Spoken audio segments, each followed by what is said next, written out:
যে ব্যক্তি ইমানের সাথে সওয়াবের আশায় রমাদান মাসের সবগুলো সওম রাখবে, ইমানের সাথে সওয়াবের আশায় রমাদান মাসের সবগুলো সওম রাখবে, রাসূল সাল্লাল্লাহু আলাইহি ওয়াসাল্লাম বলেছেন গুফিরা লাহু মা তাকাদ্দামা মিন যামবিহি, তার পূর্বের জীবনের সমস্ত গুনাহ আল্লাহ পাক মাফ করে দেবেন ইনশাআল্লাহ। অন্য হাদিসে এসেছে যে ব্যক্তি রমাদান মাসের সওম রাখবে দিনের বেলা এবং রাতের বেলা কিয়ামুল লাইল করবে বা তারাবির নামাজ পড়বে বা তাহাজ্জুদ আদায় করবে, গফির লাহু মা তাকাদ্দামা মিন যামবিহি, তার পূর্বের সমস্ত গুনাহ আল্লাহ পাক মাফ করে দেবেন। রোজাদারের আনন্দের মুহূর্ত সম্পর্কে হাদিসে এসেছে যে আবু হুরায়রা রাদিয়াল্লাহু আনহু থেকে বর্ণিত আছে, নবী করিম সাল্লাল্লাহু আলাইহি ওয়াসাল্লাম বলেছেন যে রোজাদারের জন্য দুটা আনন্দের মুহূর্ত আছে যখন সে আনন্দিত হবে। তার প্রথমটা হচ্ছে যখন সে ইফতার করে এবং দ্বিতীয়টা হচ্ছে যখন সে তার রবের সাথে সাক্ষাৎ করবে, মিলিত হবে। এই দুটো সময়ে আল্লাহ রাব্বুল আলামিন তাকে আনন্দিত করে দিবেন ইনশাআল্লাহ তাআলা। অন্য বর্ণনা এসেছে যে যখন সে আল্লাহর সাথে মিলিত হবে বা আল্লাহর সাথে সাক্ষাৎ করবে কিয়ামতের দিন, আল্লাহ পাক তাকে এত পুরস্কার দিবেন যাতে সে আনন্দিত হয়ে যাবে ইনশাআল্লাহ আযজা ওয়া জাল্লা। হাদিসটা বুখারীতে এসেছে 1904 নম্বর হাদিসে। আরেকটা হাদিস কোট করেছি আমি, সেটা হচ্ছে হযরত আব্দুল্লাহ বিন আমর রাদিয়াল্লাহু আনহু থেকে বর্ণিত আছে, রাসূলুল্লাহ সাল্লাল্লাহু আলাইহি ওয়াসাল্লাম ইরশাদ করেছেন যে ইফতার করার সময় যখন সায়েম ব্যক্তি ইফতার করবে, ইফতার করার সময় সে যেন দোয়া করে, ইফতার করার সময় সে যেন দোয়া করে, কারণ তখনকার দোয়া ফেরত দেয়া হয় না, অর্থাৎ দোয়া কবুল হবে রোজাদারের ইনশাআল্লাহ আযজা ওয়া জাল্লা। আর এই হাদিসটা আমি এবারই প্রথম পেয়েছি, আগে আমি এই টপিক নিয়ে কথা বলার সময় হাদিসটা কোট করিনি কখনো। আমার কাছে মনে হলো যে হাদিসটা শেয়ার করা দরকার। হাদিসটা এসেছে মুসনাদ আহমদের মধ্যে 23,070 নম্বর হাদিস, যে হযরত আব্দুল্লাহ ইবনে আব্বাস রাদিয়াল্লাহু আনহু থেকে বর্ণিত আছে, রাসূলুল্লাহ সাল্লাল্লাহু আলাইহি ওয়াসাল্লাম ইরশাদ করেছেন যে মাসের 3টা সওম, এক মাসের 3টা সওম আমরা যেটা রাখি, মাসিক 3টা সওম আইয়ামে বীজের, এবং বছরের এক মাসের সওম অর্থাৎ রমাদান মাসের সওম, এই দুটো কাজ মানুষের অন্তরের রোগ, মনের যে রোগগুলো আছে, স্পেশালি এখানে লেখা আছে মনের রোগের মধ্যে স্পেশালি হিংসা বিদ্বেষ দূর করে দেয়, যেটা এখনকার জেনারেশনের জন্য খুব বেশি ইম্পর্টেন্ট। কারণ আমরা এই বিষয়টাই দেখি, শয়তান যেন হিংসা বিদ্বেষ মুসলিমদের কাছেই বিক্রি করেছে, ব্যাপারটা এখন এমনটাই দেখা যাচ্ছে। আল্লাহ পাক আমাদেরকে বোঝার তৌফিক দান করুন, আমিন। এবং সবশেষে আবু উমামা রাদিয়াল্লাহু আনহু থেকে বর্ণিত আছে যে তিনি বলছেন যে আমি রাসূল সাল্লাল্লাহু আলাইহি ওয়াসাল্লামকে গিয়ে বললাম যে ইয়া রাসূলুল্লাহ সাল্লাল্লাহু আলাইহি ওয়াসাল্লাম, আমাকে এমন একটা কাজের কথা বলে দিন যে কাজটা করলে আমি নাজাত পেয়ে যাব, আমি জান্নাতে চলে যাব ইনশাআল্লাহ, আমি পুরস্কার পাবো ইনশাআল্লাহ, জাহান্নাম থেকে বাঁচবো। নবী করিম সাল্লাল্লাহু আলাইহি ওয়াসাল্লাম বললেন তুমি সওম রাখো, কেননা এর চেয়ে তুলনীয় কোনো আমল নেই। তিনি বলছেন আমি আবারও জিজ্ঞাসা করলাম আর কি করবো ইয়া রাসূলুল্লাহ, তিনি বললেন তুমি সওম রাখো, এর সমতুল্য কিছু নেই। তিনি বলছেন আমি আবারও বললাম ইয়া রাসূলুল্লাহ এরপর আমি কি করব, তিনি বলছেন তুমি সওম রাখো, এর সমতুল্য কোনো আমল নেই। আল্লাহ পাক আমাদেরকে হাদিসগুলো বোঝার তৌফিক দান করুন, আমিন। এই হাদিসগুলো আপনারা আগেও শুনেছেন, তবে আমি ফজিলত থেকে শুরু করলাম এই কারণে যে আমরা এগুলোর সামারি যদি মাথায় নেই তাহলে বিষয়টা এমন দাঁড়াচ্ছে যে রমাদান মাস কোরআন নাজিলের মাস, যে মাসটা মুসলিমদেরকে তাকওয়া দিবে, শক্তি দিবে, ঈমানের শক্তি, যার ফলশ্রুতিতে মুসলিমরা ইনশাআল্লাহ আল্লাহ পাকের জমিনে আল্লাহ পাকের দিনটা প্রতিষ্ঠা করতে পারবে, নিজের ব্যক্তি জীবনে পারবে, পরিবারে পারবে, আস্তে আস্তে সমাজে আল্লাহ পাক সামর্থ্য দিলে আরও বড় পরিসরে। এর জন্য যে তাকওয়ার দরকার, যে শক্তির দরকার এবং যে কিতাবের দরকার, 3টা বিষয় রমাদান মাসের সাথে সম্পৃক্ত। এর ফজিলত সম্পর্কে আমরা জানলাম যে আমরা যদি আল্লাহর সন্তুষ্টির জন্য এই পুরো মাস সওম রাখি ঈমানের সাথে, আল্লাহ পাক পূর্বের সমস্ত গুনাহ মাফ করে দিবেন। আমরা জানলাম রোজাদারের মুখের গন্ধ আল্লাহর কাছে মিশক আম্বরের চেয়ে বেশি প্রিয়। আমরা জেনেছি এই মাসে কোরআন নাজিল হয়েছে। আমরা জেনেছি রোজাদারদেরকে রাইয়ান নামক দরজায় প্রবেশ করানো হবে। নবী করিম সাল্লাল্লাহু আলাইহি ওয়াসাল্লাম স্পেশালি নসিহত করছেন তুমি সওম রাখো, এর চেয়ে সমতুল্য কোনো আমল নেই, এটা আমাদের হিংসা বিদ্বেষও দূর করবে।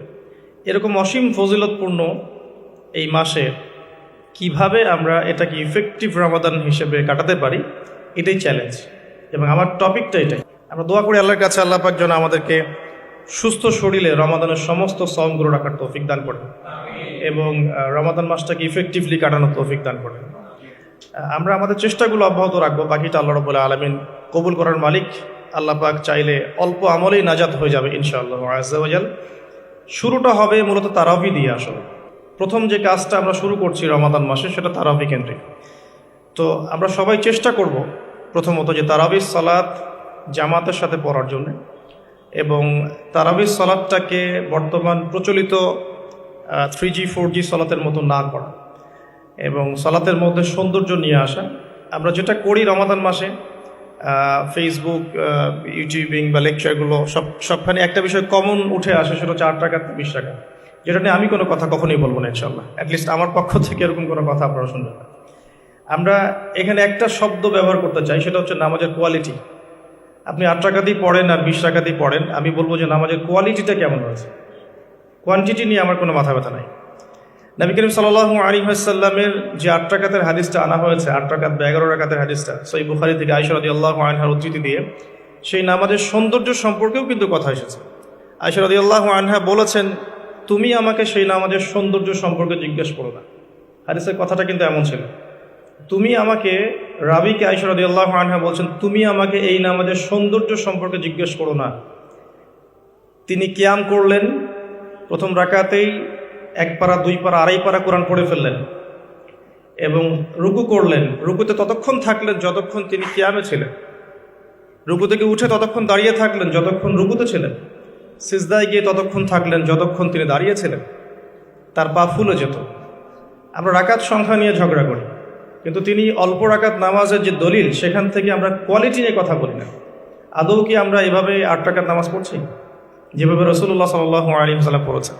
তো রাকাত সংখ্যাটা বড় কথা নয়, বড় কথাটা হচ্ছে যে আমাদের নামাজের কোয়ালিটিটা কতটুকু হচ্ছে, নামাজের ধীর স্থিরতা কতটুকু হচ্ছে, কতটুকু কোরআন তেলাওয়াত করছে, রুকু সিজদা কত লম্বা করছে।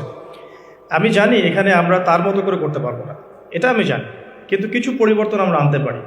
প্র্যাকটিক্যাল সে কথাগুলো বলবো ইনশাআল্লাহ। যেমন নর্মালি আমরা নামাজ দাঁড়িয়ে হয়তো সূরা ফাতিহা পড়ি, সূরা ফাতিহা পড়ার পরে আমরা একটা সূরা মিলিয়ে পড়ি। আমরা রমাদান মাসের সওমে একটা সূরার জায়গায় আরও কয়েকটা সূরা মিলিয়ে পড়তে পারি। আপনার কিয়ামটা কিন্তু লম্বা হবে। হয়তো আপনি হাফেজ নন, কিন্তু আপনি চাইলে কিন্তু কয়েকটা ছোট ছোট সূরা একসাথে পড়তে পারেন, যাতে করে আপনার টাইমটা কিন্তু লম্বা হচ্ছে, আপনার কিয়ামটা লম্বা হচ্ছে। এবার আপনি রুকু করছেন, রুকুতে গিয়ে আমরা সাধারণত একটা তাসবিহ পড়ে ফেলি, সুবহান রাব্বিয়াল আযীম, সবাই এটাই পড়ি। ম্যাক্সিমাম মানুষ 3 বার পড়ে আমার জানা মতে। রমজান মাসে আপনি এটাকে সৌন্দর্যমণ্ডিত করতে পারেন। আপনি চাইলে আরও একটা তাসবিহ অ্যাড করতে পারেন, সুবহানাকা আল্লাহুম্মা রাব্বানা ওয়া বিহামদিকা আল্লাহুম্মা গফিরলি, এটা একটা তাসবিহ আছে। অথবা সুবহুন কুদ্দুসুন রব্বুল মালাইকাতি ওয়ার রূহ, এটা অ্যাড করতে পারেন। আপনি কিন্তু আরও এক্সট্রা 2টা তাসবিহ অ্যাড করলেন, আপনার রুকুটা লম্বা হলো, নামাজটার মতো সৌন্দর্য বাড়লো।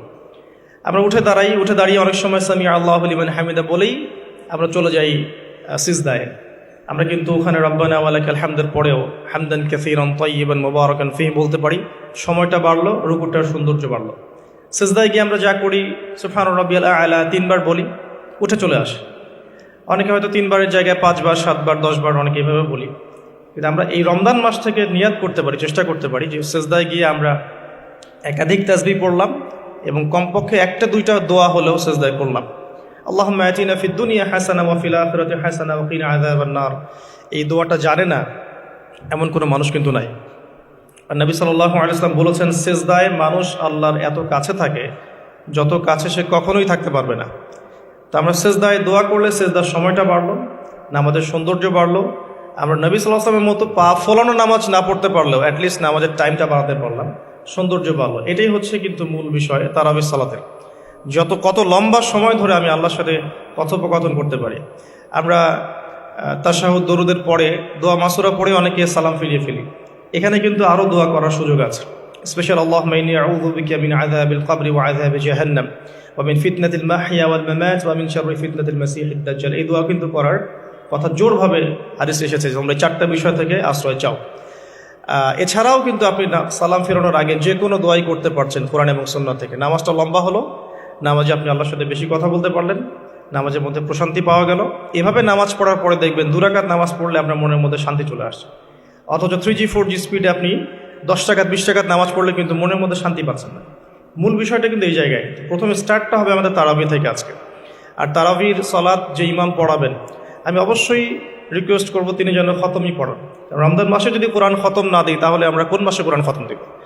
এবং খতম দিতে হবে বলেই যে খুব জোরে তেলাওয়াত করতে হবে 5G স্পিডে, যাতে কেরাত কি করা হচ্ছে ইমাম সাহেবও বুঝতে পারছেন না, মুক্তাদিও বুঝছেন না, এখানে নামাজে কোরআনের হকটা ঠিকমতো আদায় হয় না।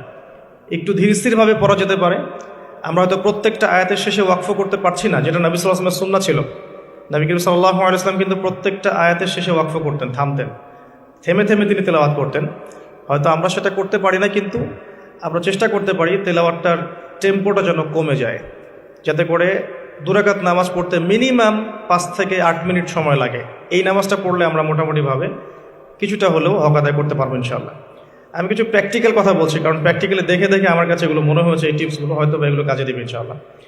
এছাড়াও আমরা জামাতের সাথে নামাজ পড়ার পর আমরা যেটা করতে পারি সেটা হলো শেষ রাত্রে আমরা আবারও ওঠার অভ্যাস করতে পারি।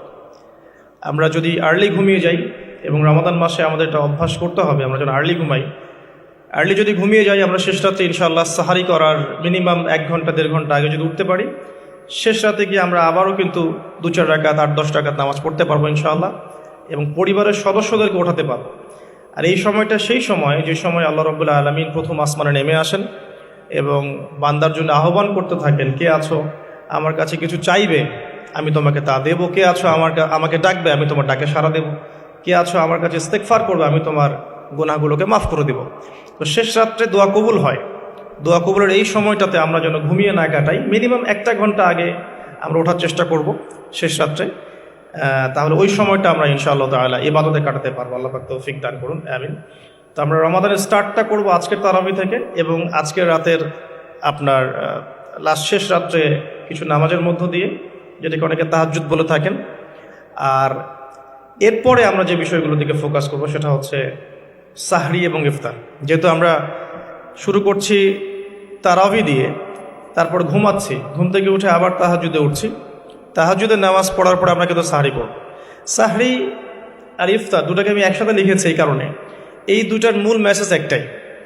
রমজান মাসে আমাদেরকে নিয়াত করতে হবে এবং চেষ্টা করতে হবে সাহরি এবং ইফতারে যেন খুব বেশি না খাই। প্রথম কথা হচ্ছে এটা, সাহরি এবং ইফতারে এত বেশি খাওয়া যাবে না যেটা আপনার সওমের আধ্যাত্মিকত্ব নষ্ট করে ফেলবে। সওমের যে রুহানিয়াত বা আধ্যাত্মিকত্ব আছে, এটা বেশি খেলে নষ্ট হয়ে যাবে, বেশি ঘুমালে নষ্ট হয়ে যাবে, বেশি কথা বললে নষ্ট হয়ে যাবে, আড্ডা পিটালে, গল্প করলে, অনলাইনের সময় অপচয় করলে বা অন্যান্য মুভিসগুলো দেখলে আপনার রমাদানের নূর কিন্তু নষ্ট হয়ে যাবে। বেশি খাওয়ার অভ্যাসটা ত্যাগ করতে হবে রমাদান মাস থেকেই। আমরা কিছু কিছু বিধান দেখেছি যেটা কোরআন এবং হাদিসে আছে, বাস্তবিক খুব একটা আমল আসলে নাই। তার মধ্যে অন্যতম একটা হচ্ছে খাওয়ার সুন্নত। খাওয়ার সুন্নত আমাদের সবার মধ্যে খুব একটা নাই, থাকলে আমাদের ফিটনেসগুলো এমন হতো না আসলে। খেয়াল করে দেখবেন, এই 8 তলা উঠতে কিন্তু অনেকে হাঁপাই গেছেন। তো এই ফিটনেসগুলো কিন্তু আমাদের ক্ষতি করছে, আমরা বুঝতে পারছি না। আমি রমাদান মাসে রিকোয়েস্ট করব, বেশি খাবেন না, পেটের 3 ভাগের 1 ভাগ খাবেন, এবং কোনোভাবেই কোনো ম্যানুফ্যাকচার্ড খাবার খাবেন না। কোনো ম্যানুফ্যাকচার্ড ফুড আপনার শরীরের ভিতরে ঢুকতে দিবেন না। ম্যানুফ্যাকচার্ড বলতে বোঝাচ্ছি মানুষ যেগুলোকে প্রডিউস করে মার্কেটিং করছে, যেগুলোর মধ্যে সাইড ইফেক্ট আছে এবং যেগুলোর মধ্যে মানে পুষ্টি উপাদান কম। বাসায় হোমমেড ফুড খাবেন। অনেক সময় দেখা যায় সাহারি এবং ইফতারে আমরা এত বেশি ভোজন রসিক হয়ে পড়ি যে আমরা তারাবির নামাজ ঠিকমতো পড়তে পারি না, অসুস্থ হয়ে যাই, পেট খারাপ হয়ে যায়। এই জন্য বাসার নর্মাল কমন খাবারগুলো খাবেন, এবং এই সিজনে বেশি বেশি মানে জুসি জিনিসগুলো খাওয়ার চেষ্টা করতে হবে স্পেশালি। তাহলে আমরা ফিজিক্যালি ফিট থাকবো ইনশাআল্লাহ। আর শরীর সুস্থ রাখতে হবে এই কারণে, যাতে করে আমরা আল্লাহর ইবাদত বেশি বেশি করতে পারি। তো আল্লাহ পাক আমাদের সবাইকে খাবার নিয়ন্ত্রণ করার তৌফিক দান করুন। আর যে ব্যক্তি খাবারকে নিয়ন্ত্রণ করতে পারে না, সে কিন্তু প্রবৃত্তিকে নিয়ন্ত্রণ করতে পারবে না। আমরা খাবার যত বেশি প্রডিউস করব, তত বেশি আমাদের মা বোনদেরকে রান্না করে থাকতে হবে। এতে করে তাদেরও রোজার যে মাহাত্ম্য এবং রোজার যে রুহানিয়াত, তারাও হারাবে, সময়ের অপচয় হবে, তাদের প্রতি এক পয়েন্ট কাইন্ড অফ জুলুম করা হবে। যদি 2-3টা আইটেমে আমার খাবার হয়ে যায়, 10টা আইটেম করার কোনো প্রয়োজন নাই। সো ম্যানুফ্যাকচার্ড খাবার আমরা বাদ দিব, ম্যানুফ্যাকচার্ড ড্রিঙ্কস বাদ দিব, এবং হোমমেড খাবারগুলো থেকে অভ্যস্ত হবে ইনশাআল্লাহ। আল্লাহ পাক তৌফিক দান করুন, আমিন। এবং রমাদান মাসে আমরা যেগুলো করার নিয়াত করছি, এগুলোকে সারা বছর কিন্তু ধরে রাখতে হবে আর কি। আল্লাহ রাব্বুল আলামিন আমাদেরকে তৌফিক এনায়েত করুন, আমিন। তো তারাবি, তাহাজ্জুদ এবং খাবারের পরে ইফতারের কথাটা একটু অ্যাড করে দিই। ইফতারে এত বেশি খাবেন না যাতে করে তারাবির নামাজটা আপনি পড়তে না পারেন। ইফতারে নবী সাল্লাল্লাহু আলাইহি ওয়াসাল্লাম যে খাবারগুলো খেতেন, সেই সুন্নাহ সম্মত খাবারগুলো খাওয়ার চেষ্টা করবেন ইনশাআল্লাহ। আল্লাহ পাক তৌফিক দান করুন। এরপরে আমি যে কয়েকটা পয়েন্টস লিখেছি, তার মধ্যে একটা হচ্ছে যে রমাদান মাসে সওম রাখা অবস্থায় প্রথম কাজ আমাদের 5 ওয়াক্ত সালাত জামাতে পড়া। সারা বছর কি করেছি, তো এই রমাদান মাস থেকে নিয়াত করতে হবে যে 5 ওয়াক্ত সালাত যেন জামাত না ছুটে যায়। এটা যারা লোকাল তাদের জন্য খুব প্রযোজ্য, যারা মুসাফির তাদের হয়তো ছুটতে পারে। যদি ছুটেও যায় একা একা পড়ে ফেলতে হবে। যদি সম্ভব হয় বাসায় জামাত করা যেতে পারে যদি ছুটে যায়। রমাদান মাসে আমাদের পড়লে অন্যান্য মাসের যে নেকি তার চেয়ে মিনিমাম 70 গুণ নেকি বেশি হবে ইনশাআল্লাহ। আর জামাত একটা ঐক্য দেয়, একটা পরিচিতি হয়, হৃদ্যতা ভালোবাসা বাড়ায়। একটা মুসলিম কমিউনিটির মধ্যে জামায়াতের গুরুত্ব অনেক বেশি। জামায়াতের সাথে নামাজ এই বিষয়টার গুরুত্ব অনেক বেশি। আমরা রমজান মাসে অ্যাটলিস্ট এই মাসে অভ্যস্ত হই যাতে করে আমাদের রমাদানের 5 ওয়াক্ত সালাত জামাতটা ছুটে না যায়। আল্লাহ পাক তৌফিক দান করুন আমিন। স্পেশালি ফজরের সালাত এবং এশার সালাত এই দুটো জামাত যেন কোনোভাবেই না ছুটে যায়। আল্লাহ পাক আমাদেরকে তৌফিক এনায়েত করুন আমিন। ফরজগুলো আদায়ের পাশাপাশি এরপরে আমি নোট করেছি রমাদান মাসে ডেইলি 12 রাকাত সুন্নাহ আদায় করার চেষ্টা করা উচিত। আমরা অনেক সময় দেখা যায় ফরজ নামাজগুলো পড়ি, সুন্নত নামাজগুলো তো অনেক সময় গাফিলতি হয়ে যায়, মিস হয়ে যায়। রমাদান মাসে ফরজকে যতটা গুরুত্ব দিচ্ছি সুন্নাহকেও ততটা গুরুত্ব দেওয়া উচিত। কারণ এই মাসে একটা নফল আপনাকে সুন্নার নেকি দিয়ে দিবে, একটা সুন্নাহ আপনাকে ফরজের নেকি দিয়ে দিবে ইনশাআল্লাহ। তো 12 রাকাত সুন্নাহ এই কারণে বলেছি কারণ এটা সহজ সাধ্য এবং সবাই করতে পারবে ইনশাআল্লাহ। ফজরের আগের 2 রাকাত সুন্নাহ, জোহরের পূর্বে 4 পরে 2, এশার পরে 2 আর মাগরিবের পরে 2, এই যে মোট 12 রাকাত সুন্নাহ। নবী সাল্লাল্লাহু আলাইহি ওয়াসাল্লাম বলেছেন যে ব্যক্তি এই 12 রাকাত সুন্নাহ আদায় করবে প্রতিদিন তার জন্য জান্নাতে একটা করে ঘর নির্মাণ করা হবে ইনশাআল্লাহ তাআলা। তো রমাদান মাসে আমরা এই সুযোগটা নষ্ট করব না। আল্লাহ পাক আমাদেরকে তৌফিক এনায়েত করুন আমিন। তো 5 ওয়াক্ত সালাত জামাতের সাথে 12 রাকাত সুন্নাহ। আমরা কিন্তু প্রতিটা কাজ করছি কি উদ্দেশ্যে? ওই যে শেষের অংশটুকু লাআল্লাকুম তাত্তাকুন। এই যে তারাবি, আমার এই তাহাজ্জুদ, আমার এই কম খাওয়া, আমার এই কম কথা বলা, কম মেলামেশা করা মানুষের সাথে, আমার হালাল স্ত্রীকে ছেড়ে দেয়া, খাবার পানি ছেড়ে দেয়া, 5 ওয়াক্ত নামাজ জামাতে পড়া, ডেইলি 12 রাকাত সুন্নাহ আদায় করা, এগুলোর উদ্দেশ্য কি? আমার উদ্দেশ্যটা কিন্তু ওইটা লাআল্লাকুম তাত্তাকুন, যাতে করে আমি শক্তি অর্জন করতে পারি, যেই শক্তি দিয়ে আমি ইসলামের বিজয় অর্জন করতে পারবো।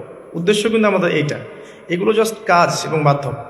সামনে যাচ্ছি, রমাদান মাসে আমরা বেশি বেশি দোয়া করার চেষ্টা করবো ইনশাআল্লাহ। কারণ সওম রেখে বেশি বেশি দোয়া করতে উৎসাহিত করা হয়েছে। কারণ 3 ব্যক্তির দোয়া ফেরত দেওয়া হয় না। একজন মুসাফির, যে ব্যক্তি সফরের মধ্যে আছে, আল্লাহর কাছে দোয়া করলেই দোয়া কবুল হবে ইনশাআল্লাহ। একজন ব্যক্তি যে পিতা বা মাতা হয়েছে, তার সন্তানের জন্য দোয়া করলে দোয়া কবুল হবে ইনশাআল্লাহ। আরেকজন হচ্ছে সে ব্যক্তি যে ব্যক্তি রমাদান মাসে বা অন্য যে কোনো সময় রোজা রেখেছে, সওমরত অবস্থায় তার দোয়াকে ফেরত দেওয়া হবে না। স্পেশালি সে যদি ইফতার করতে থাকে সেই সময়ের দোয়াকে তার ফেরত দেওয়া হবে না ইনশাআল্লাহ। তো আমরা বেশি বেশি দোয়া করবো রমাদান মাসে ইনশাআল্লাহ আযজা ওয়া জাল। আমি দোয়ার জন্য একটা বই সাজেস্ট করছি, সেটা হচ্ছে হিসনুল মুসলিম। এই বইটার মধ্যে প্রচুর দোয়া দেয়া আছে এবং অথেন্টিক সবগুলোই মাশাআল্লাহ। শেষের দিকে কিছু ঝাড়ফুঁক অংশ আছে। কারো যদি চোখ লাগা বা বদনজর বা জিন ঘটিত সমস্যা থাকে বা তাবিজ কবজ জনিত কোনো সমস্যা থাকে, এগুলো ট্রুথ, এগুলো সত্য, এগুলো কোনো আনসাইন্টিফিক বিষয় নয়। আর কোনো কিছু আনসাইন্টিফিক হলেই যে ইসলামিক হবে না এমনও নয় বিষয়টা। তো হিসনুল মুসলিম বইটা আপনারা কালেক্ট করতে পারেন। সেখানে প্রথম অংশ আছে দোয়া এবং জিকির অধ্যায় এবং শেষের অংশটা আছে ঝাড়ফুঁক অধ্যায়। আপনারা মিনিমাম প্রথম অংশটুকু মুখস্থ করে ফেলতে পারেন। আর দোয়া করার সময় জায়গাগুলো বুঝে দোয়া করতে হবে, যে কখন কিভাবে দোয়া করলে দোয়াগুলো কবুল হবে। প্রথম কথা হচ্ছে যে দোয়া করার আগে আল্লাহ পাকের প্রশংসা করতে হবে, আল্লাহর হামদ প্রশংসা করতে হবে। সূরা ফাতিহা পড়ে নিতে পারেন একবার।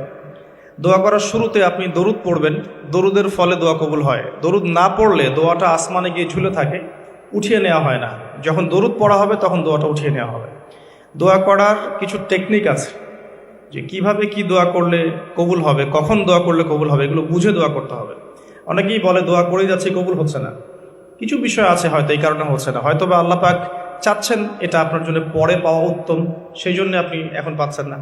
হয়তো বা আল্লাহ পাক আপনাকে পরকালে দিবেন বলে জমা রেখেছেন, হয়তো এই জন্যে পাচ্ছেন না।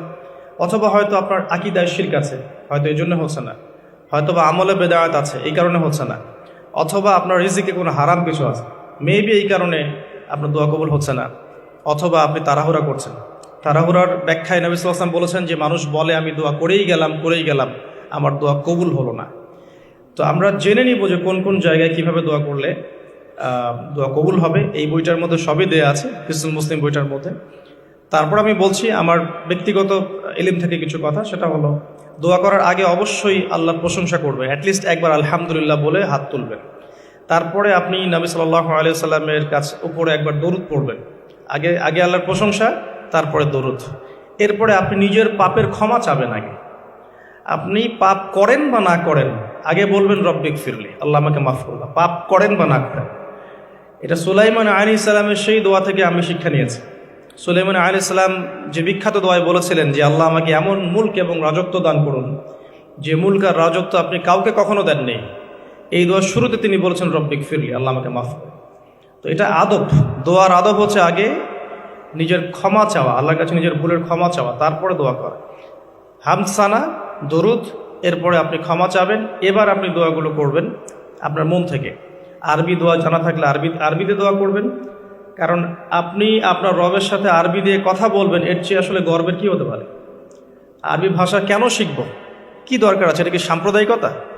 আল্লাহ রাব্বুল আলামিনের আল্লাহ পাক যে ভাষায় কোরআন নাজিল করেছেন, আল্লাহ পাক যে ভাষায় কথা বলেছেন কোরআনে, সেই ভাষায় আমি আল্লাহর সাথে কথা বলছি, এর চেয়ে গর্বের কি আছে আমার জন্য? আরবি কেন শিখছি, কেন শিখবো? এই ভাষা দিয়ে আমি আল্লাহর সাথে কথা বলব। জান্নাতে এই ভাষা চলবে, কোরআন এই ভাষায় নাজিল হয়েছে, কবরে এই ভাষায় প্রশ্ন করা হবে, তো আমি কেন এই ভাষায় আল্লাহর সাথে কথা বলবো না? এর মানে এই নয় যে কেউ যদি আরবি না জানে অন্য ভাষায় দোয়া করতে পারবে না, এমনটা নয়। অবশ্যই কেউ যদি আরবি না জানে, বেসিক দোয়াগুলো না জানে, সে বাংলাতে দোয়া করতে পারে, কোনো সমস্যা নেই। ইংরেজিতে দোয়া করতে পারে, উর্দু দিয়ে দোয়া করতে পারে। ভাষাগত পার্থক্য আল্লাহর কাছে নেই, তবে আরবির মর্যাদা আছে। আর এটা আমার কাছে গর্বের বিষয় মনে হয় যে আমি আরবি দিয়ে আমার রবের সাথে কথা বলতে পারছি, আমি আরবি দিয়ে কথা বলছি। এবং আরবি দিয়ে দোয়ার ক্ষেত্রে আপনি এত ভালো করে মনের ভাব প্রকাশ করতে পারবেন অল্প শব্দে, যেটা হয়তো অন্য কোনো জায়গায় সম্ভব হয়। এরপরেও আমি বলবো যে মাতৃভাষায় মানুষের মনের ভাব প্রকাশের ক্ষেত্রে সহজতা আছে। যদি কেউ আরবি না জানেন, সেক্ষেত্রে মাতৃভাষাতেই বেশি বেশি দোয়া করবেন, চলতে ফিরতে দোয়া করবেন। নির্দিষ্ট সময়েই দোয়া করতে হবে এমন নয়। রোজা রেখে সারাটা দিন যখনই আপনার মন চাচ্ছে, মনের মধ্যে একটা কিছু চাহিদা আসছে, আপনি দোয়া করে ফেলবেন। নবী সাল্লাল্লাহু আলাইহি ওয়াসাল্লাম বলেছেন, যদি তোমাদের কারো জুতার ফিতাও ছিঁড়ে যায়, সে যেন সেই ফিতাটাও আল্লাহর কাছে চেয়ে নেয়। প্রতিটা বিষয় আল্লাহর সাথে শেয়ার করতে হবে। আল্লাহ, আমার চাকরির দরকার, আমার রিজিকের সমস্যা, আমার পারিবারিক সমস্যা, আমার ব্যবসার সমস্যা, আমার ইলম অর্জন করতে চাই, আল্লাহ আমাকে ইলম দান করো। আল্লাহ, আমি শারীরিকভাবে অসুস্থ। বিভিন্ন রকম সমস্যা আমরা জর্জরিত আছে। প্রত্যেক মানুষের কোনো না কোনো সমস্যা আছে। সমস্যা থাক বা না থাক, দোয়া করতেই থাকতে হবে। যে ব্যক্তি সুখের সময় বেশি বেশি দোয়া করে, আল্লাহ পাক দুঃখের সময় তার দোয়া বেশি কবুল করেন, এমনটা হাদিস এসেছে। যে ব্যক্তি সুখের সময় ভালো আছে, এখন আমার ফিজিক্যাল আমি ফিট, এখন আমি আল্লাহ পাকের অসীম নিয়ামতের মধ্যে আছি, বাড়ি গাড়ি, টাকা কড়ি, আত্মীয় স্বজন, স্ত্রী সন্তান সবই আছে, আমার কোনো কিছুর অভাব নাই।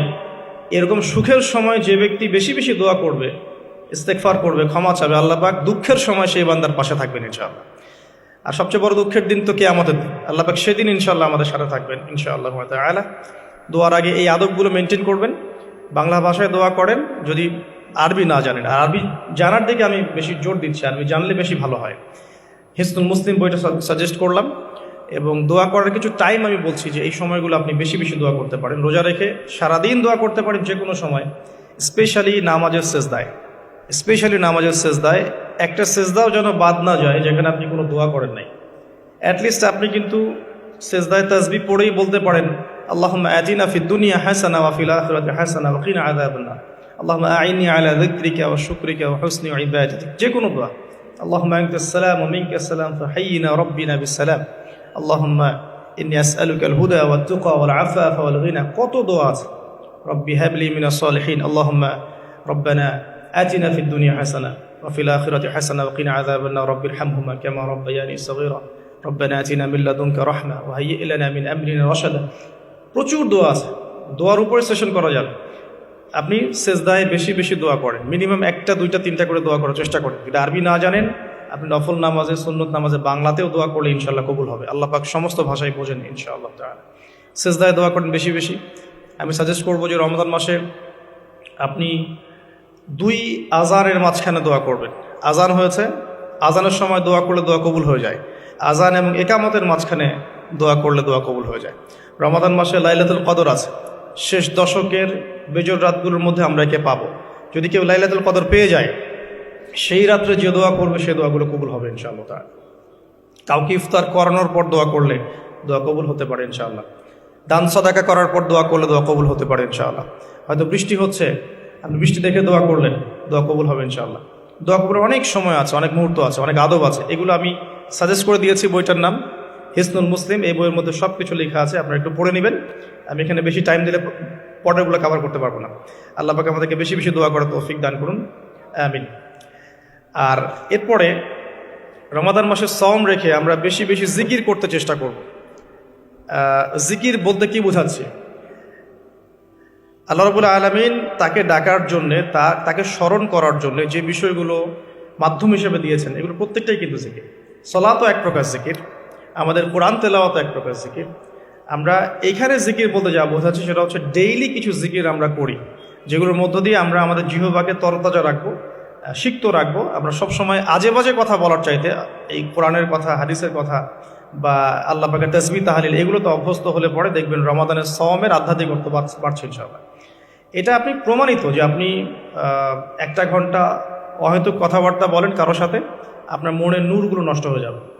এবং আপনি 1 ঘন্টা চুপ করে থাকেন, দেখবেন চুপ করে থাকার ফলে আপনার মধ্যে অনেক চিন্তা আল্লাহর পক্ষ থেকে ইনস্টল হচ্ছে, ভালো চিন্তাও আসে আর শয়তানের পক্ষ থেকে খারাপ চিন্তাও আসতে পারে চুপ করে থাকলে। আর যদি আপনি বেশি বেশি জিকির করতে থাকেন, ফর এক্সাম্পল 100 বার সুবহানাল্লাহ, ফর এক্সাম্পল আলহামদুলিল্লাহ, আল্লাহু আকবার, লা হাওলা ওয়ালা কুওয়াতা ইল্লা বিল্লাহ, আস্তাগফিরুল্লাহ ওয়া আতুবু ইলাইহি, হাসবিয়াল্লাহ নি'মাল ওয়াকিল। আপনি বলছেন লা ইলাহা ইল্লাল্লাহ অথবা লা ইলাহা ইল্লাল্লাহ ওয়াহদাহু লা শারীকা লাহ, লাহুল মুলকু ওয়া লাহুল হামদু ওয়া হুয়া আলা কুল্লি শাইইন কাদির, সুবহানাল্লাহি ওয়া বিহামদিহি, সুবহানাল্লাহিল আযীম অথবা সুবহানাল্লাহিল আযীম ওয়া বিহামদিহি। এরকম প্রচুর জিকির দেয়া আছে, কিন্তু এই বইয়ের মধ্যে দেয়া আছে। এগুলো যদি নিয়ম করে করি, আমরা একটা সময় ফিক্স করে করি যে আমি এই 1 ঘন্টা ফজরের নামাজের পরে এই জিনিসগুলো করব, তাহলে কিন্তু আপনি আপনার রোজার মধ্যে ইফেক্টিভ বিষয়গুলো খুঁজে পাবেন। তবে আমি এটা সাজেস্ট করি যে আপনি চলতে ফিরতে এই কাজগুলো করবেন। আল্লাহ পাক আমাদেরকে বেশি বেশি জিকির করার তৌফিক দান করুন। আমি তারপরে বলবো সওম রেখে ইস্তেগফার করতে হবে বেশি বেশি। ইস্তেগফার মানে আস্তাগফিরুল্লাহ ওয়া আতুবু ইলাইহি, এবং শুধু মুখে বলা নয়, বরং আমি একটা পদ্ধতি অবলম্বন করার চেষ্টা করছি, আমার কাছে এটা ইফেক্টিভ মনে হয়েছে বলে শেয়ার করছি। সেটা হলো আমি চেষ্টা করছি যে আমার জীবনে যে পাপগুলো হয়েছে আমার দ্বারা, যেগুলো আমার মনে পড়ছে, বড় বড় পাপ আমার মনে পড়ছে, আপনি কিন্তু আপনার পাপ মনে করতে পারবেন আপনি যে আপনি কি কি পাপ করেছেন, বড় বড় পাপ কিছু, সবগুলো হয়তো পারবেন না, কিছু কিছু পারবেন। একটা খাতা আমি নোট করার চেষ্টা করছি যে আমার জীবনে মেজর কি কি বড় বড় পাপ হয়েছে বলে আমার কাছে মনে হচ্ছে।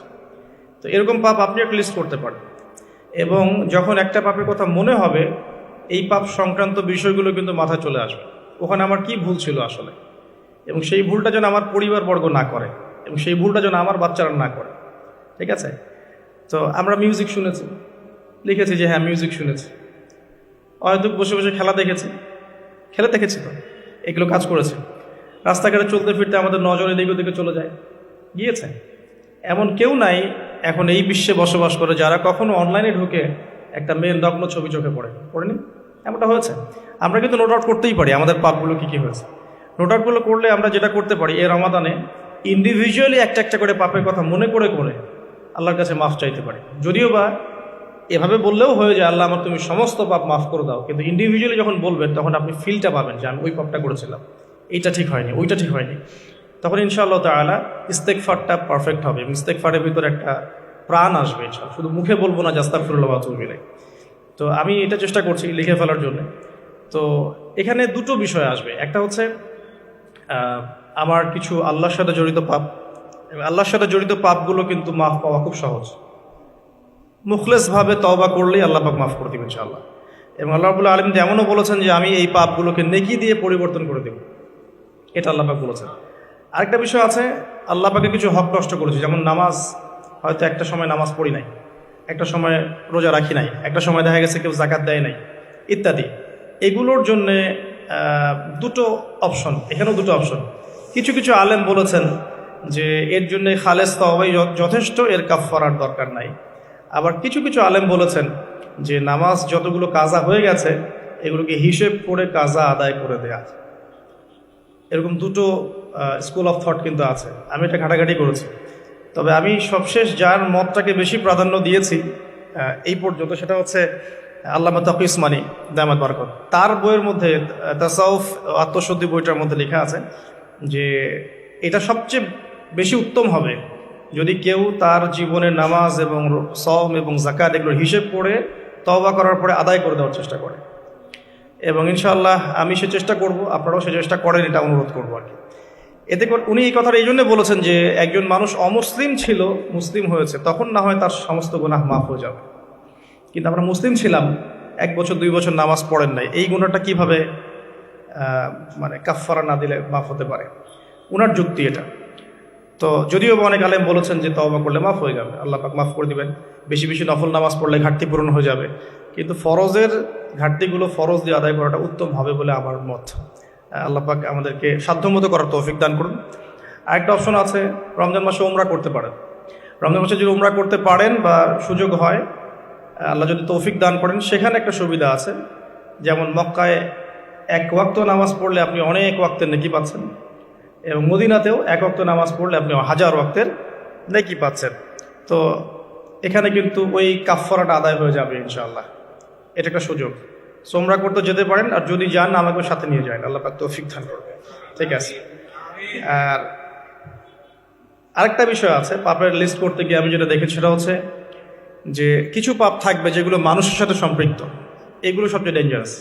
কিছু পাপ আছে আমাদের জীবনে যেটা মানুষের সাথে সম্পৃক্ত, যেমন আমি বা আপনি কারো গীবত করেছি, বা আমি বা আপনি কারো সম্মানহানি করেছি, আমি বা আপনি কাউকে অপবাদ দিয়েছি, বা কারো টাকা পয়সা লুটতরাজ করে খেয়ে ফেলেছি, বা কারো সম্পত্তি আত্মসাৎ করেছি, বা কারো প্রতি জুলুম করেছি। এক কথায় হাক্কুল ইবাদ, কোনো মানুষের হক নষ্ট করেছি। এই জায়গাটাতেই সমস্যা এবং ডেঞ্জারটা সবচেয়ে বেশি। এটাই সবচেয়ে বড় ভয়ের কারণ পরকালে জাহান্নামে যাওয়ার, আমার কাছে মনে হয়। কারণ যতগুলো পাপ আল্লাহর সাথে সম্পৃক্ত, আল্লাহ পাক এক কথাতেই মাফ করতে পারেন, কোনো সমস্যা নাই ইনশাআল্লাহ। কিন্তু মানুষের হকটা কিভাবে আদায় হবে? যতক্ষণ পর্যন্ত না তার হক তাকে ফিরিয়ে দিচ্ছি, যদি কারো অর্থ সম্পদ নষ্ট করে থাকি, তাকে ফিরিয়ে দেয়া অথবা তার পরিবারকে ফিরিয়ে দেয়া বা তার পক্ষ থেকে দান সদকা করা, এছাড়া কোনো অপশন দেখা যায় না। কাউকে গালি দিয়েছি, তার কাছ থেকে ক্ষমা নিয়ে নেওয়া অথবা তার জন্য দোয়া করা, এছাড়া কোনো অপশন দেখা যায় না। তো আমি একটা দোয়া আপনাকে শিখাই দিচ্ছি ইনশাআল্লাহ। আশা করা যায় এই দোয়ার বরকতে আল্লাহ পাক আপনাকে সুযোগ তৈরি করে দিবেন যাতে করে আপনি তার হক তাকে ফিরাই দিতে পারেন ইনশাআল্লাহ। সেটা হলো আল্লাহুম্মা কফিনি বিহালালিকা আন হারামিক ওয়া আগনিনি বিফদলিকা আম্মান সিওয়াক। এই দোয়াটা যে বেশি বেশি করবে ইনশাআল্লাহ তাআলা, আলী রাদিয়াল্লাহু আনহু বলেছেন যে তার যদি পাহাড়ের সমান ঋণ থাকে, আল্লাহ পাক সেটাও পরিশোধ করার ব্যবস্থা করবেন ইনশাআল্লাহ। তো এটা ডেঞ্জারাস এই কারণে, যদি এগুলো আমরা দুনিয়াতে মিটিয়ে না যেতে পারি, তাহলে পরকালে এই ব্যক্তিরা আমাদের সামনে দাঁড়িয়ে থাকে। সে আমাকে মিথ্যা অপবাদ দিয়েছে, সে আমার গীবত করেছে, সে আমার টাকা পয়সা নিয়ে দেয়নি, সে আমাকে গালি দিয়েছে, সে আমার উপর জুলুম করেছে। এরকম প্রচুর মানুষ কিন্তু কিয়ামতের মাঠে দাঁড়িয়ে থাকবে। এবং অনেক মানুষ কিয়ামতের মাঠে পাহাড়ের সমান নেকি নিয়ে উঠবে।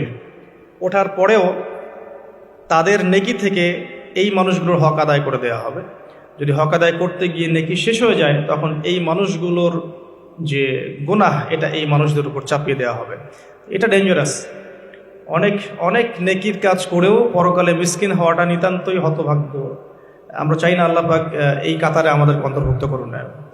একটু চিন্তা করে দেখেন, কেউ যদি কাউকে রেপ করে, তাহলে সে কত বড় সম্মানের ঋণগ্রস্ত হয়ে গেল, যেটা কখনো তার পক্ষে শোধ করা সম্ভব না। এই জিনিসটা যদি মাথায় থাকে, এই হাদিসটা যদি মাথায় থাকে যে কিয়ামতের মাঠে সবচেয়ে বড় মিসকিন তারা যারা অন্যের কাছে দায়বদ্ধ থাকবে, নামাজ রোজা হজ জাকাত সমস্ত নেকি নিয়ে ওঠার পরেও কারো হক নষ্ট করার দায়ে সে জাহান্নামে চলে যাবে ওদের গুনার ভার নিয়ে। এই জিনিসটা সবচেয়ে ডেঞ্জারাস। এই কারণেই আসলে কম কথা বলা উচিত এবং কম মানুষের সাথে মেশা উচিত এবং মুখ বন্ধ রাখাই ভালো। বেশি না বলা, বেশি কিছু ভাবতে না যাওয়া, বেশি গেজ না করা। এবং অনলাইন এমন একটা প্ল্যাটফর্ম যেটা আমাদের এই সুযোগটা বাড়িয়ে দিয়েছে, যাতে করে আমরা নির্দ্বিধায় একে অপরের গীবত সমালোচনাকে একটা ট্রেডিশন মনে করছি, বাট এগুলোর বড় শাস্তি আমাদের জন্য অপেক্ষা করছে। আল্লাহ পাক এগুলো থেকে আমাদেরকে হেফাজত করুন, আমিন। মানুষের সাথে জড়িত পাপ থেকে আল্লাহ পাক আমাদেরকে বাঁচাক। আর যদি সম্ভব হয় রমজান মাসে আমভাবে ক্ষমা চেয়ে নেওয়া উচিত। যেমন পরিবারবর্গকে ডেকে বলা যেতে পারে যে আমার দ্বারা যদি তোমাদের কোনো হক নষ্ট হয়ে থাকে তো তোমরা আমাকে মাফ করে দিও। ঠিক আছে, যদি একজন রাষ্ট্রের নেতা হয়ে থাকে তার বলা উচিত সবার সামনে যে আমি আমার দায়িত্ব পালন করার চেষ্টা করেছি আমার সাধ্যমতো, যদি আমার দায়িত্ব পালনে কোনো রকম হক নষ্ট হয়ে থাকে তোমাদের কারণ, আমার উপর কোনো অভিযোগ থেকে থাকে, আমাকে মাফ করে দিও। আমভাবে ক্ষমা চেয়ে নেওয়াটা ভালো হবে রমাদান মাস, কারণ এই মাস, ওই যে আমি একটা হাদিস বলছি, সেই ব্যক্তি হতভাগা যে ব্যক্তি এই মাস পেয়েছে কিন্তু নিজের গুনাহ মাফ করাতে পারলো না। আমার গুনাহ তো আমি আল্লাহর কাছে মাফ করালাম, কিন্তু মানুষের সাথে জড়িত হকটা কীভাবে মাফ করাবো, এই বিষয়টা বুঝতে হবে। আল্লাহ পাক আমাদেরকে ইস্তেগফার করার তৌফিক দান করুন রমজান মাসে, আমিন, এবং অন্যের হক পরিশোধ করে দেওয়ার তৌফিক দান করুন। রমাদান মাসে ইফেক্টিভ রমাদানের জন্য নেক্সট টাইমে লিখেছে জাকাত, যে রমাদান মাসে যাদের জাকাত ফরজ হয়েছে জাকাতগুলোকে অবশ্যই দিয়ে দিবেন। আল্লাহ পাক তৌফিক দান করুন।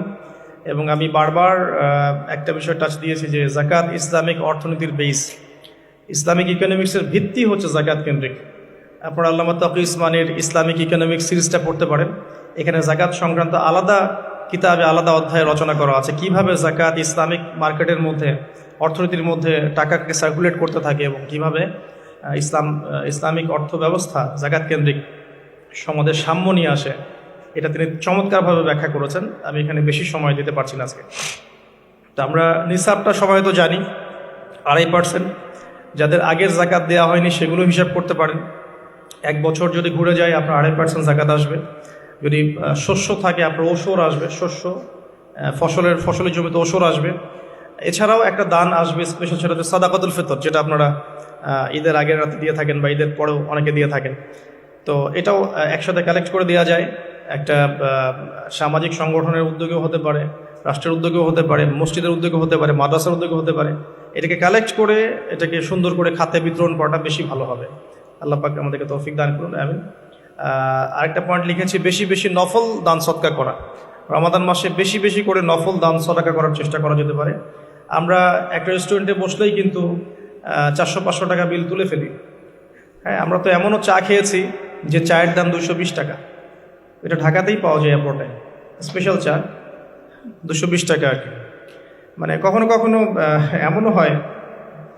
এমনও ডাকাতি হয় যে আমি এটাকে এভাবে ব্যাখ্যা করতে পারি যে ধরেন একজন মানুষ প্রচণ্ড ক্ষুধার্ত, এত বেশি ক্ষুধার্ত যে তাকে আপনি যা দিবেন তাই খেয়ে ফেলবে। একজন ব্যক্তি 7 দিন কিছুই খায়নি, সে কোনো অন্যের সংস্থান তার ছিল না, 7 দিন কিছুই খায়নি, সে প্রচণ্ড ক্ষুধার্ত। এখন আমি তার সামনে 1 প্লেট ভাত নিয়ে গিয়ে বলছি যে এই 1 প্লেট ভাতের দাম হচ্ছে 3000 টাকা, তুই খাইলে খা, না খাইলে যা। এখন আপনি বলেন, যে ব্যক্তি এভাবে তার রিজিক অন্বেষণ করছে, এই রিজিক কি হালাল না হারাম? এগুলোই চলছে। আপনি এখন 1 প্লেট ভাত খেতে যান, এখন 1 প্লেট ভাতের দাম 10 টাকা, কিন্তু যখন আপনার প্রচণ্ড ক্ষুধা লেগেছে, এখন খেতেই হবে আপনাকে, এখন এই ভাতের প্লেটের দাম 1000 টাকা। খেলে খান, না খেলে যান।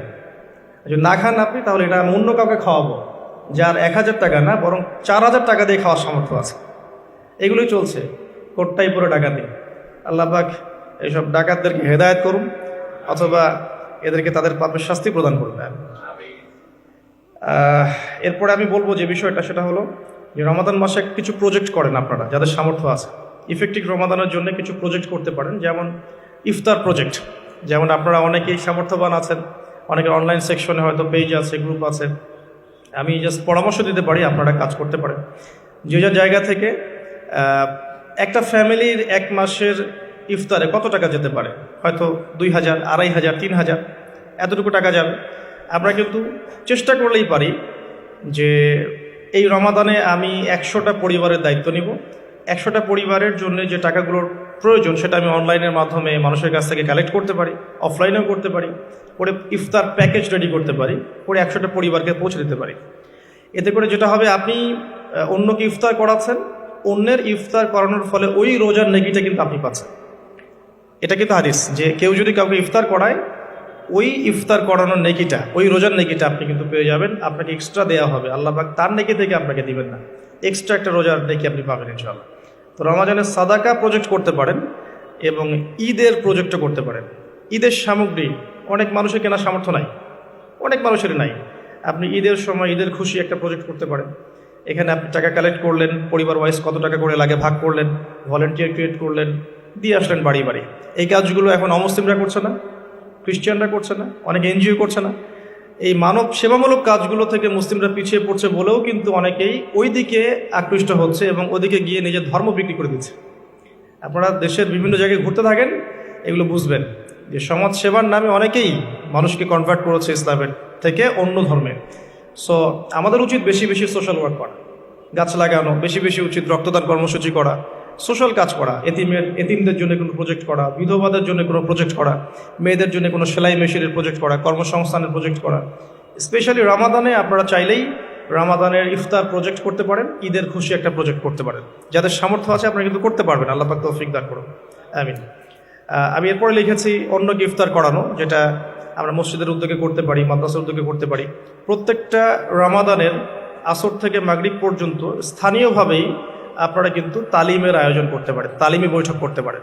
আসরের নামাজ শেষ হয়ে গেছে, এখন যে কোনো একটা টপিকে বা একটা দুইটা হাদিস নিয়ে বা একটা কোরআনের আয়াতকে নিয়ে ইমাম সাহেব আধা ঘন্টা 1 ঘন্টা কথা বলবেন, এবং কথা বলা শেষ হয়ে গেলে আমরা সবাই যারা মসজিদে আছি একসাথে বসে ইফতার করে বাসা যাব। এতে করে কিন্তু একটা সামাজিক হৃদ্যতা তৈরি হবে, রমাদানকে এনজয় করা যাবে। তো এটা আমরা করতে পারি, অন্যকে ইফতার করানো। আর আমি পয়েন্ট আউট করেছি একটা বিষয় স্পেশালি, সেটা হচ্ছে রমজান মাসে আত্মীয়তার বন্ধনগুলো জোড়া লাগাবেন।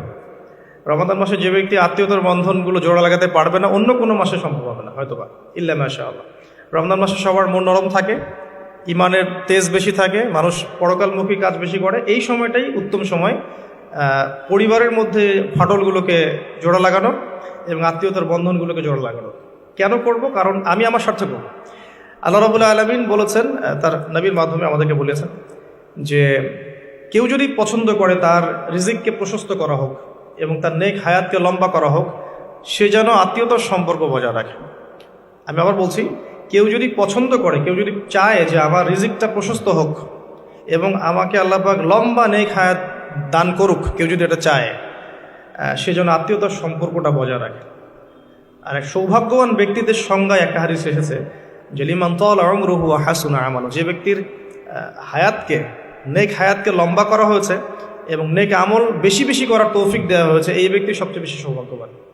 তো এর জন্য একটাই অপশন আছে, সেটা হলো আত্মীয়তার সম্পর্ক বজায় রাখা। আর যে ব্যক্তি আত্মীয়তার সম্পর্ককে ছিন্ন করবে, আল্লাহ রাব্বুল আলামিন তার সাথে সম্পর্ক ছিন্ন করবে। আত্মীয়তার সম্পর্ক ছিন্নকারী কিন্তু জান্নাতে যাবে না। আর আমাদের এই সোকল্ড মডার্ন ওয়ার্ল্ডের মধ্যে আমরা এটা খুব বেশি দেখি যে আত্মীয়তার বন্ধনগুলো কিন্তু ভেঙে যাচ্ছে। আপনাদের ঢাকাতে প্রতি 24 ঘন্টায় 42টা ডিভোর্সের ঘটনা ঘটে, যেটা আমি পড়াশোনা করেছি। প্রতি 24 ঘন্টায় 39 থেকে 42টা ডিভোর্সের ঘটনা ঘটে এই শহরে, অনলি এই শহরে। সো এখন কিন্তু সম্পর্কগুলো আর আগের মতো নাই, সম্পর্কগুলো স্বার্থকেন্দ্রিক হয়ে গেছে। মানুষ মানুষের অবস্থানগুলোকে বেশি মূল্যায়ন করছে আর কি, এবং সবাই সবার স্বার্থটা দেখার চেষ্টা করে। লাভ লসের হিসেব আমরা বেশি করতে চাই, ছাড় দেওয়ার মানসিকতা আমাদের মধ্যে কম, সবর কম। আর এই টেকনোলজিক্যাল রেভলিউশন আমাদেরকে মেন্টালি অস্থির করে ফেলেছে আর কি। আমরা মানসিকভাবে স্থির না, খুব অস্থির, দ্রুত সিদ্ধান্ত গ্রহণ করতে চাই, দ্রুত রেজাল্ট পেতে চাই। সব মিলিয়ে আসলে আমরা একটা প্যানিক সিচুয়েশনের মধ্যে আছি। সম্পর্কগুলো খুবই ঠুনকো হয়ে যাচ্ছে দিন দিন। খেয়াল করে দেখেন, আমাদের আগের জেনারেশনের সম্পর্কের যে বেসগুলো ছিল এখনকার কিন্তু এটা নাই।